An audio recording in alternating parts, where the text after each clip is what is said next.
Selamat pagi Bapak Ibu dan saudara-saudaraku, apa kabar pagi ini? Harapan dan doa saya kita semua sudah bangun dengan sehat, penuh sukacita dan damai sejahtera dalam anugerah Tuhan kita Yesus Kristus. Pagi ini bacaan kita dari Amsal pasal 11 ayat 24 sampai 28. Semoga menjadi kekuatan kita dan panduan kita untuk berjalan di hari ini. Amsal pasal 11 ayat 24 sampai 28. Ada yang menyebar harta tetapi bertambah kaya, ada yang menghemat secara luar biasa namun selalu berkekurangan. Siapa banyak memberi berkat diberi kelimpahan, siapa memberi minum ia sendiri akan diberi minum. Siapa yang menahan gandum, ia dikutuki orang, tetapi berkat turun di atas kepala orang yang menjual gandum. Siapa mengejar kebaikan berusaha untuk dikenan orang, tetapi siapa mengejar kejahatan akan ditimpa kejahatan. Siapa mempercayakan diri kepada kekayaannya akan jatuh, tetapi orang benar akan tumbuh seperti daun muda. Murah hati pangkal kaya. Ayat ini paradoks. Ada orang yang suka memberi tetapi bertambah kaya, ada yang suka menghemat tapi bertambah miskin. Memberi tapi semakin kaya, menghemat tetapi selalu kekurangan. Berdasarkan peribahasa hemat pangkal kaya, orang akan melakukan tindakan ekonomis dan penghematan yang luar biasa untuk menjadi kaya. Namun peribahasa ini tidak berlaku bagi penulis Amsal yang menegaskan bahwa justru pangkal kaya adalah murah hati, bukannya berhemat. Ini bukan teori tapi fakta yang terjadi dalam masyarakat. Hal ini pun bertentangan dengan konsep ekonomi dunia.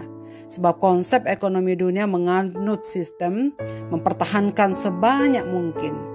Tetapi Tuhan justru memberkati mereka yang memberi harta, waktu dan energi bagi keutuhan orang banyak. Ketika kita memberi, Tuhan memberi kita lebih banyak sehingga kita bisa memberi lebih banyak. Jadi memberi akan membantu kita memiliki perspektif yang benar tentang harta milik kita, bahwa kita hanyalah pengelola dan bukan pemilik harta kita. Dengan memberi maka kita akan bebas dari perbudakan harta benda. Dengan memberi akan memberikan kita sukacita. Orang yang memiliki sukacita dalam hidupnya akan lebih produktif dalam bekerja ataupun berusaha. Orang yang memberi akan semakin dikenal baik reputasinya, sehingga tentu saja pekerjaannya akan semakin lancar. Nama baik sangat penting dalam pekerjaan dan usaha. Dan tentu saja ini akan membuat orang yang murah hatinya semakin maju dalam pekerjaan dan usahanya. Tetapi tentu saja bahwa berkat-berkat orang yang murah hatinya diberikan langsung oleh Tuhan. Dia memberkati tangan yang memberi, sehingga membuatnya menjadi tangan yang selalu memperoleh. Berilah dan kamu akan diberi. Ada banyak orang kaya yang jatuh miskin karena ditipu, karena harta saham anjlok, karena COVID-19, dan berbagai tragedi yang mengakibatkan segala harta benda kepunyaan mereka menjadi ludes. Tetapi pernahkah saudara mendengar orang yang kaya jatuh miskin karena dia murah hati? Bagaimana dengan orang yang pelit, yang menyimpan untuk dirinya sendiri, tidak membantu orang miskin, bahkan untuk hidupnya dan untuk keluarganya pun sendiri? Dia sangat hemat luar biasa. Hal itu membuatnya selalu kekurangan dan bahkan mengarah kepada kemiskinan. Ya, jelas, karena dia selalu merasa hidup kurang. Dia selalu tidak pernah merasa cukup. Hidupnya tak pernah puas dengan apa yang dia miliki. Sehingga ia berkeinginan untuk meraup sebanyak mungkin. Tetapi seberapapun yang didapatkan selalu akan merasa kurang. Sebab seperti itu akan menghancurkan nama baik orang tersebut dan membuat mereka kehilangan banyak berkat Allah. Walaupun manusia selalu menyimpan apa yang mereka miliki, tetapi jika Allah menghancurkan dan merusaknya, maka tidak akan ada yang tersisa. Demikian kitab Hagai ayat 1, pasal 1 ayat 6 dan 9. Allah berjanji bahwa orang yang banyak memberi akan menerima kembali daripada yang diberinya. Tuhan memberkati orang yang baik hati dan murah hati. Apakah itu pemberian uang atau diri sendiri atau tenaga atau apapun yang kita bisa persembahkan bagi orang lain. Dan prinsip perjanjian baru mengajarkan bahwa kita adalah pengawas karunia-karunia Allah yang harus memakainya demi kepentingannya dan demi orang yang membutuhkan pertolongan. Jadi saudara-saudaraku, perspektif kita mengapa kita harus memberi adalah karena Tuhan yang memberi. Dan apa yang ada pada kita bukan milik kita tetapi milik Allah. Dan ternyata Allah memberikan semuanya, dititipkan dan dipercayakan kepada kita supaya kita bisa belajar untuk mengulurkan tangan orang lain. Karena dengan mengelurkan tangan bagi orang lain, Tuhan akan memberikan apa yang kita perlukan dalam hidup ini. Sehingga hidup kita tidak akan pernah kekurangan.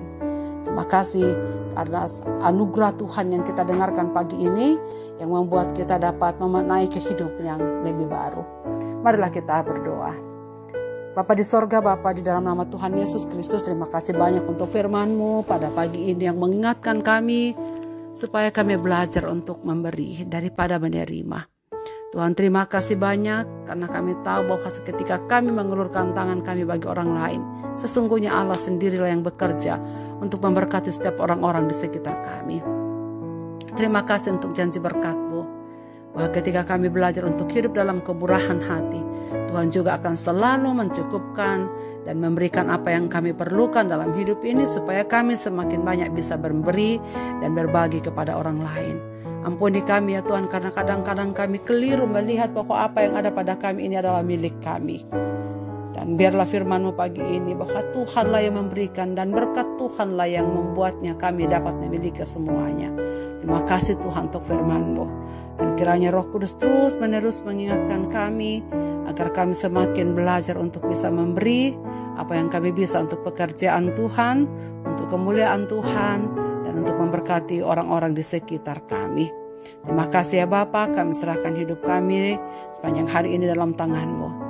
Berkatilah kami semua, berkati anggota keluarga kami dalam aktivitasnya, berkati anak-anak kami dalam pendidikan, dalam perjuangan, dalam pekerjaan, dan umat-umat-Mu yang sedang menderita karena berbagai penyakit. Tuhan sendiri akan menghibur, menguatkan, dan menyembuhkan mereka. Tuhan akan menolong mereka yang menderita berbagai-bagai pencobaan hidup. Tuhan, tolonglah mereka supaya mereka bisa kuat menjalani kehidupan mereka di dalam anugerah dan penyerahan sesungguhnya kepada-Mu ya Tuhan. Terima kasih banyak atas firman-Mu pagi ini. Lalu kami serahkan diri dalam tangan-Mu untuk beraktivitas. Dalam Kristus Tuhan kami berdoa. Amin. Selamat beraktivitas Bapak, Ibu, dan saudara-saudaraku. Tuhan Yesus memberkati kita sekalian.